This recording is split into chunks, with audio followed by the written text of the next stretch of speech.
मी सुधा पाटील पुणकर, उपसरपंच ग्रामपंचायत पुंडा. आमच्या गावातील दलित वस्ती किंवा पूर्ण गल्ल्या म्हटलं तरी प्रेशर नाही आहे. यामध्ये समजा प्राधिकरण किंवा त्यांचे कर्मचारी प्रेशर पूर्ण भेटत नाही. ग्रामपंचायत पाण्याचं नियोजन कसं करणार आहे? लोक आम्हाला मारे लिहून राहिले, पाणीच मागून राहिले की आम्हाला पैसा नाही मागून राहिले. ते जर होत नसेल तर आम्हाला प्रेशर पूर्ण द्या तुम्ही. आणि याला कारणीभूत पूर्ण तुमचं प्राधिकरण राहणार आहे किंवा तुमचे कर्मचारी. व प्रेशर गाव लहान नाही, गाव खूप मोठं आहे आणि पूर्ण पाणी भेटत नाही. पाणी किती भेटते होते की मीटर लागलेलं नाही आहे. काय आहे काय नाही याची आम्हाला पूर्ण माहिती द्या, नाही तर आम्हाला काय फाशा घ्यायला होता काय? लोक मारतील आम्हाला. मी पुंड्यावरून बोलत आहे. आम्हाला 1 महिना झाला पाणी नाही आहे. आम्ही तयाचं पाणी पिऊन बिमार पडलो.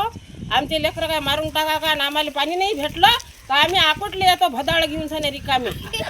मी नंदकिशोर रमेश कलाने पुंडा गावी राहतो, दलित वस्तीत राहतो. आम्हाला 1 महिना झाला पाणी नाही आहे.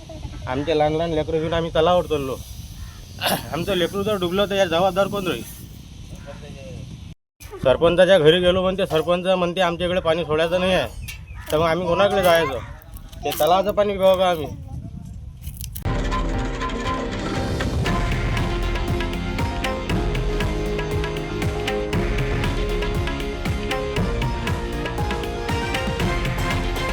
हे आहे देशातील नंबर 1 न्यूज नेटवर्क आणि आपण पाहत आहात TV9 मराठी, एकमेव.